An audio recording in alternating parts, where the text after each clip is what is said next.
So చాలామంది students వచ్చేసరికి వాళ్ళు చెప్పిన మాటలు, వీళ్ళు చెప్పిన మాటలు, తోటి స్టూడెంట్స్ చెప్పిన మాటలు ఎక్కువగా అంటే వాళ్ళు నోటికి ఏదొస్తే అది చెప్పేస్తున్నారు.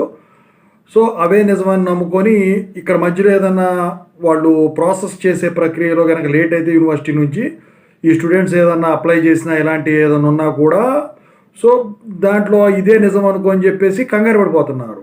సో అలాంటి రూమరే ఒకటి ఇప్పుడు స్ప్రెడ్ చేశారు. అది స్టూడెంట్స్ కూడా చాలామంది కామెంట్ పెట్టి అడుగుతా ఉన్నారు ఇది నిజమా కాదా అని చెప్పేసి. సో ఇప్పుడు దాని గురించి మాట్లాడదాం, అసలు ఏంటి, ఎలా ఉంటుంది ఏంటని చెప్పేసి. ఇది R22 వాళ్ళైనా కానివ్వండి, R18 వాళ్ళైనా కానివ్వండి, R16 వాళ్ళైనా కానివ్వండి.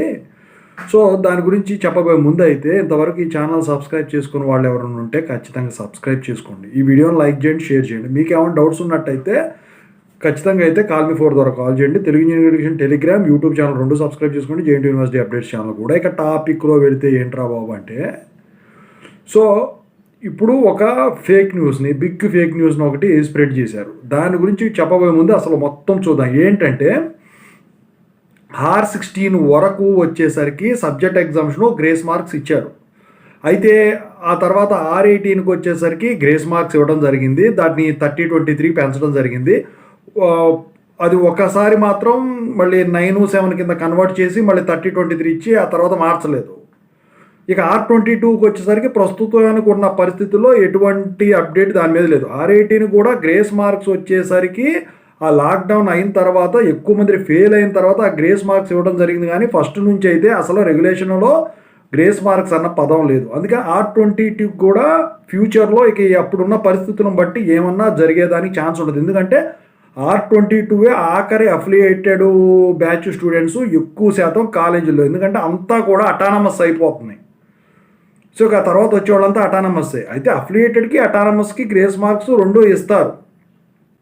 కానీ అటానమస్కి వచ్చేసరికి వాళ్ళు ఇవ్వకపోవడం వాళ్ళ ఇష్టం. అది సబ్జెక్ట్ ఎగ్జామిషన్ అయినా ఏదైనా కానీ. అయితే ఇప్పుడు ఇక్కడ ఏం జరిగింది, ఈ 30/23 గ్రేస్ మార్క్స్కు ఇప్పుడు ఫర్ ఎగ్జాంపుల్ మార్చిలో అప్లై చేస్తున్నారు, జనవరిలో అప్లై చేశారు, మార్చిలో అప్లై చేశారు R18 వాళ్ళు. అయితే జనవరిలో వాళ్ళకు వచ్చేసినాయి, మార్చిలో వాళ్ళకి ఇంకా రాలేదు. అయితే ఇప్పటికి 70 రోజులు అవుతుందండి, ఇంతవరకు రాలేదని చెప్పేసి కామెంట్లు పెడతా ఉన్నారు. చాలామంది స్టూడెంట్స్ చెప్పేది ఏంటంటే ఇప్పుడు గ్రేస్ మార్క్స్ 30/23 తీసేశారు, అందుకే మీకు రాలేదు. ఎందుకంటే కాలేజీ వాళ్ళని అడిగితే మాకు తెలియదు అంటున్నారు, యూనివర్సిటీకి వెళ్తే మాకు తెలియదు అంటున్నారు. అయితే ఇది వచ్చేసరికి బిగ్ ఫేక్ న్యూస్. R18 వాళ్ళకు గ్రేస్ మార్క్స్ ఇచ్చారు కాబట్టి గ్రేస్ మార్క్స్ అనేది తీసేసేదానికి ఉండదండి. 30/23 9/7 పక్కన పెడితే గ్రేస్ మార్క్స్ ఒకసారి ఇచ్చినవి ఏంటంటే తీయరు ఎవరికి కూడా. ఎందుకంటే కొంతమందికి ఒక రకంగా, కొంతమందికి ఒక రకంగా అయితే ఉండదు. మరి వీళ్ళకి ఎందుకు 70 రోజులైనా ఇంతవరకు గ్రేస్ మార్క్స్ అప్లైడ్ PCCMM రాలేదు? R22 కూడా చెప్తాను. ఎందుకంటే ఇప్పుడున్న సిచ్యువేషన్లో పీజీ సెట్లు, యాప్సెట్లు, ఎంసెట్లు ఇవన్నీ ఉంటున్నాయి. దీని గురించి మినిమం 80 డేస్ పడుతుందండి, 80 డేస్ పడుతుంది. కానీ ఖచ్చితంగా అయితే 75 to 80 డేస్లో మీకు PCCMM గ్రేస్ మార్క్స్ అప్లై చేసింది వస్తుంది. మీరు చేయాల్సిన పని ఏంటి? సో దాన్ని చెక్ చేసుకోవడమే. ఎలా చెక్ చేసుకోవడం అనేది నేను ఎట్లా చెప్తూనే ఉన్నాను అడిగిన వాళ్ళకి అడిగినట్టు. అయితే ఇక్కడ మీరు ఎలిజిబుల్ అయ్యుండి గ్రేస్ మార్క్స్ కనుక అప్లై చేసి ఉంటే, సబ్జెక్ట్ ఎగ్జామ్షన్ కానీ ఏదైనా కానీ ఎలిజిబిలిటీ రూల్స్ ప్రకారం ఒకరు కూడా తూచా తప్పకుండా ఖచ్చితంగా అయితే మీకు PCCMM అయితే వస్తుందండి. రిజెక్టెడ్ అయితే రిజెక్టెడే అని చెప్తారు, ఆ రోజు కూడా చెప్పరు. ఎలిజిబిలిటీ లిస్ట్లో ఉంటేనే, అంటే ఎలిజిబిలిటీ లిస్ట్ అని కాదు, ఎలిజిబిలిటీ రూల్స్ ప్రకారం అప్లై చేస్తేనే మీకు ఈ గ్రేస్ మార్క్స్ అనేవి యాక్సెప్ట్ అవుతాయి. అవి లేకపోతే పక్కన పెట్టండి. అవి దాని ప్రకారం రూల్ ప్రకారం వెళ్ళినట్టయితే మీకు పెద్ద ప్రాబ్లం ఉండదు, మీకు వస్తే లేట్ అయినా కూడా వచ్చేస్తుంది. రిజెక్టెడ్ అయితే అన్ని రోజులు కూడా ఉండదు, మీరు టెన్షన్ పడాల్సిన పనిలా. సో 70 రోజులు అయింది, ఇంకో 10 రోజులు ఉండి ఖచ్చితంగా వస్తుంది. ఇక R18 పరంగా, R16 పరంగా ఎలా చూసుకుంటే R22 వాళ్ళు ఉన్నారు. సో మాకు గ్రేస్ మార్క్స్ ఇచ్చేస్తున్నారంట, మేము ఒక సబ్జెక్టులు వదిలేసుకోవచ్చట, ఇంకా సగానికి సగం క్రెడిట్స్ వస్తే చాలట అని చెప్పేసి వాళ్ళు మామూలుగా ప్రపోజల్ అని చెప్పారు. కానీ దాని గురించి ఎక్కడా కూడా డిస్కషన్ లేదు అప్పుడే. ఇంకా అది ఇంకా పూర్తి స్థాయిలో వాళ్ళ కొత్త అకాడమిక్ ఇయర్లో ఏం చేస్తారని వాళ్ళకే తెలియాలి. అయితే గ్రేస్ మార్క్స్ R22 వాళ్ళకి ఇంకా ఇవ్వలేదు. అది కూడా ఫేక్ న్యూసే, big fake news, rumours. Don't believe such kind of rumours.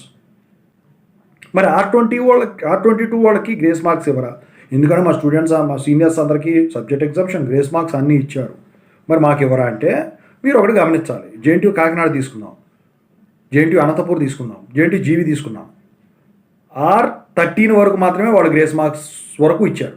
R16 నుంచి అసలు ఏది లేదు, కంప్లీట్గా లేదు. వాళ్ళు 160 అవుట్ ఆఫ్ 160 గ్రేడ్స్ తెచ్చుకుంటేనే సర్టిఫికెట్. మరి జేఎన్టీహెచ్ కూడా ఇలాగే చేస్తుందా అంటే జేఎన్టీహెచ్ ఎప్పుడు ఏం చేస్తుందని ఎవరికి అర్థం కాదు. ఏంటంటే ఆన్ ది స్పాట్ అప్పుడున్న సిచ్యువేషన్ బట్టి డెసిషన్ తీసుకుంటారు. అందులో మీరు రెగ్యులేషన్ బుక్ మీరు చూసారో లేదో, ఏ గ్రూప్ వాళ్ళకైనా కానివ్వండి, R22 వాళ్ళు చూస్తే ఏంటంటే credit exemption is not possible అని చెప్పేసి ఇస్తారు. అని regulation rules can be changed by the university అని చెప్పేసి at any time according to the రిక్వైర్మెంటో ఏదో అట్ ద ప్రజెంట్ సిచ్యువేషన్ అని చెప్పేసి ఇస్తారు. అంటే దీన్ని బట్టి ఏంటి, క్రెడిట్ బేస్డ్ డిటెన్షన్ అయితే క్రెడిట్ ఎగ్జామ్షన్ అయితే ఎవరు గ్రేస్ మార్క్స్ మరి ఇస్తారా అంటే అప్పుడున్న పాస్డ్ అవుట్ వాళ్ళు కనుక చాలా తక్కువ మంది ఉంటే దాన్ని బేస్ చేసుకొని ఈ రిక్వెస్ట్ని కన్సిడర్ చేసుకొని రిక్వెస్ట్లు ఎవరైనా పెట్టినట్టయితే అప్పుడు దాన్ని బేస్ చేసుకొని వాళ్ళకు ఈ గ్రేస్ మార్క్స్ ఫెసిలిటీ అనేది ఇచ్చేదానికి ఛాన్స్ ఉంటుంది తప్ప ప్రస్తుతానికి అలాంటిది ఏం లేదు. ఇప్పుడు R22 వాళ్ళు ఎంతమంది ఉన్నారు? ఫస్ట్ ఇయర్లో ఉన్నారు, సెకండ్ ఇయర్లో ఉన్నారు, థర్డ్ ఇయర్లో ఉన్నారు. వచ్చే సంవత్సరం ఫైనల్ ఇయర్కి వచ్చేస్తారు. ఒక బ్యాచ్ వచ్చే సంవత్సరం బయటికి వెళ్ళిపోతుంది. సో నెక్స్ట్ ఇయర్ అంటే 2026 పాస్డ్ అవుట్ వాళ్ళు అయిన తర్వాత మీకు గ్రేస్ మార్క్స్ ఉంటాయా లేవా అని తెలుస్తుంది. అంతేగాని దాన్ని బేస్ చేసుకొని గుడ్డిగా మీరు సబ్జెక్టు వదులుకోవద్దు. ఇంకొకటి, ఈ హాఫ్ క్రెడిట్ సిస్టమ్ ఏదైతే ఉందో సగానికి సగం వస్తే చాలు సర్టిఫికేట్ ఇస్తారని. మీరు ఒకటి గమనించాలి, అది ప్రపోజల్. సరే ప్రపోజల్ ఏదో ఒకటి ఇస్తారే అనుకుందాం. వాళ్ళు చెప్పింది ఏంటి, సర్టిఫికేట్ ఇస్తామన్నారు కానీ ఒక సర్టిఫికేట్ ఇస్తామన్నారు కానీ అందుట్లో ప్రపోజల్లో కూడా PCCMM ఇస్తారని ఏమనలా. PCCMM ఇస్తే CMMలో ఇప్పుడు సగానికి సగం క్రెడిట్ అంటే మిగిలిపోయిన సబ్జెక్టులు అన్నీ కూడా అందుట్లో మీకు చూపించాలి. వాళ్ళు ఫెయిల్ అయిందైనా అది చూపిస్తే ఆ PCCMకి అసలు వాల్యూ ఉండదు. సో అదొకటి. సో ఇవన్నీ కూడా ఏంటంటే ఇవన్నీ కూడా రూమర్సే, ఓకేనా. ఏంటంటే మీరు కంగారు పట్టడం వల్ల ప్రయోజనం లేదు. ఇప్పుడు R18 వాళ్ళైనా R16 వాళ్ళైనా R22 వాళ్ళైనా ఇప్పుడు ఏంటి ప్రజెంటు ఇదే చూడండి. ఫ్యూచర్ సంగతి పక్కనెట్టండి, పాస్ట్ సంగతి ఎట్లాగూ తెలిసిపోద్ది కాబట్టి మీకు ప్రజెంటే చూసుకోండి. ఫ్యూచర్ దానికి వెళ్ళొద్దు ఎప్పుడు కూడా, ఓకేనా. ఎందుకంటే అప్పుడు ఏం జరుగుతుంది అని అంటే అప్పుడు ఎవరు వస్తారో ఏంటో ఏమి తెలియదు కదా. తెలియకుండా ఎలా మీరు చెప్తారు. స్పెషల్ సప్లీ ఎగ్జామ్స్ ఏమో తీసేశారు R18కి, లేవే ఇవి, ఓకేనా. సో మళ్ళీ పెడతారని మాత్రం అనుకోవద్దు, అది అవివేకం. అది ఇదే అండి ఓవరాల్గా.